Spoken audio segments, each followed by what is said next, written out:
everyone, welcome back. This is the part 2 to the video that I put up earlier this week on Monday about the questions that we can ask ourselves when we're working with our dogs to get more insight into what is going on with us as we respond in different ways and have different feelings with what our dog is doing and how our dog is responding to us. So I wanted to go over a little bit of the clarifying answers, I guess. You can call them answers, but they're really just more ways to get deeper into what your dog is giving you insights into. So the first question that I had put across was, what are we feeling, or what are you feeling when you have a moment where your dog is doing something that's causing you anger or shame or embarrassment, and what that might be bringing up for you, and the feelings that you're getting when you are having those emotions and having those reactions to your dog often point to judgments that we carry in ourselves about ourselves and about others. So the way that we react to our dog when they are misbehaving is how we generally react to ourselves when we make a mistake and others when they behave in a way that we don't think is proper. So with that, it also can dictate how we respond and how we treat ourselves when things don't go as planned, and how we treat others when things don't go as planned. So if we make a mistake, do we have that inner critic that is in our mind telling us we're stupid, we can never do anything right, we're horrible, we're not a good person, we shouldn't be doing this, all of those things? Do we have a running dialogue from our inner critic? Because that will usually show up in how we respond to when our dog makes a mistake. If they make a mistake and we're like, oh, I can't believe this dog just did this again, I don't know why this dog can't learn this, what is wrong with this dog, is this dog stupid? If we have those kind of thoughts that come up, even if we don't want them to come up, generally that shows us how we tend to think about ourselves or others when something doesn't go quite right. So the next one was, how do we feel about our dogs when they're doing something that we like? And this can point to a few different things, and it really depends on why you like what they're doing. So if you're out with your dog and your dog is being really obedient, and that obedience makes you feel good, that would be something to look at, is how do I expect others to behave, and how do I behave? Am I only a good person when I follow the rules and do what I'm told?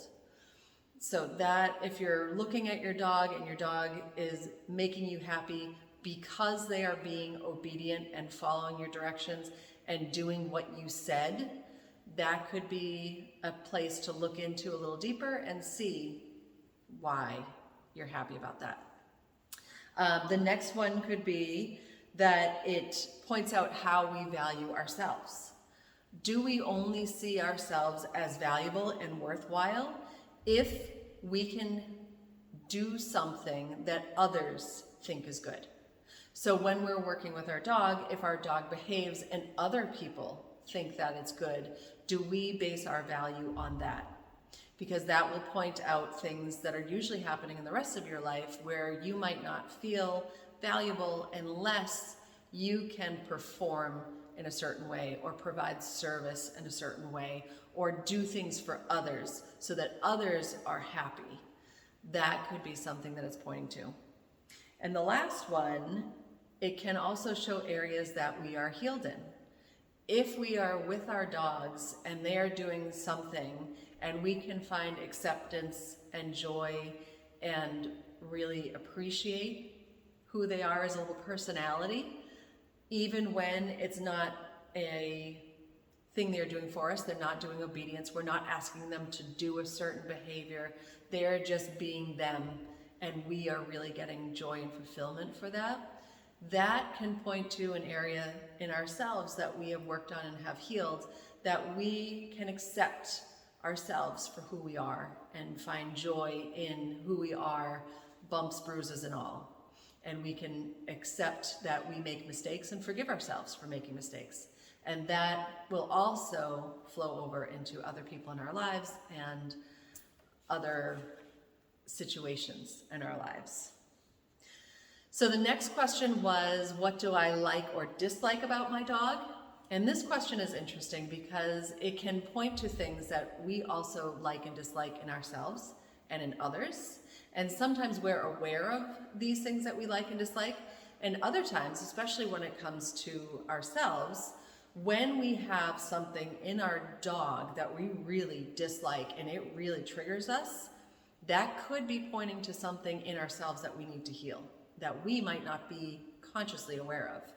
So with me, my dog Cosmos is very anxious, and he drives me absolutely nuts because his anxiety is always anytime we do a transition. It can be getting up from bed, it can be getting out of the crate, it can be going outside, it can be going from room to room. He immediately starts to hyperventilate and like, oh my God, what's next? That drives me nuts. And it wasn't until recently that I started to realize that I actually carry a lot of anxiety in a different way. I cover it very well, and I squish it down very well, and I deal with stress very well. But when I take the time to really sit with stillness and do some meditation type work, I start to realize that there is a lot of anxiety that's always constantly running in the background. And Cosmos is kind of my visual manifestation of what's going on inside me all the time. And when he is really super, super stressed and he's super, super anxious about everything, sometimes it's just over anxiety, sometimes over excitement, super happy anxious, and other times it's stress anxious. Most of the time it's just overstimulation, over excitement. When I'm seeing that and when he's at his worst is usually when I'm having times in my life that I'm having a really hard day, and even though I'm not projecting it outwardly, my inside is a complete turmoil, and he's visually showing that. So when we're seeing things that we like or dislike in our dog, a lot of times those are things that we like or dislike about ourselves, like or dislike about others, and sometimes, especially when it's something we dislike, it is something that is internal, and if we look into that, we're able to start healing that, which in turn allows us to be more accepting of ourselves and do what it takes to release some of that anxiety. If it is anxiety, do some work around that, which will then help our dog be happier, more settled, more calm. So by working on ourselves on these things that we don't like in our dog, it can then help make that behavior go away a little bit in our dog because they're not taking it from us as well. So the next few, which were, what am I embarrassed about? What was I afraid of? What was I expecting? What are my feelings? What am I feeling in my body?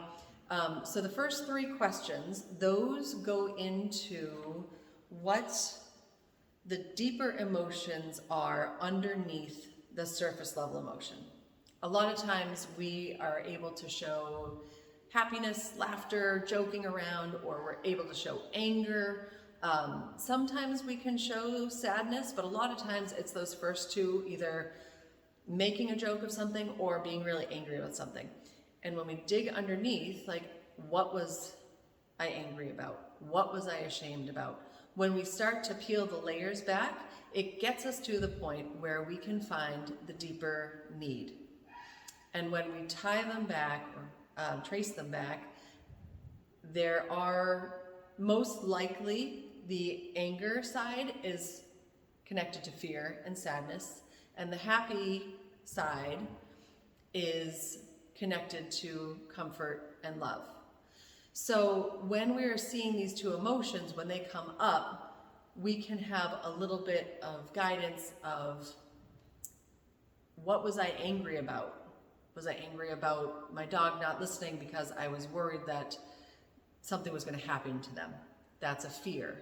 So once we understand that what I'm angry about is actually a fear because I am worried that my dog is going to get hurt if he doesn't listen to me, then we can sit with the fear and we can actually start doing more preparation so that we can work with our dog on whatever it was we needed them to listen to us about, which can mitigate the fear. The more preparation we have, the less fear we have, because we can trust that our dog is most likely going to follow through on what we have trained them for. And we can also then put in some safety measures so that in case they don't listen, there's a safety measure so we know that they're not going to get hurt. And when we take out that fear, all of a sudden that thing that we were angry about is no longer something that we're really angry about. We've taken care of the fear, we've done the preparation, we've satisfied the need, so we can start releasing the anger and we can respond better to our dog in those moments. So those 3 questions are great for getting into that. It's also really great for other areas in your life and other relationships in your life. And the last one, the body sensations, what am I feeling in my body? When we are more aware of how we are feeling in our body, we get the cues earlier on what our needs are. And when we're getting those cues earlier, we can attend to the need before it becomes a huge emotion, before it becomes an outburst or a resentment or a depression.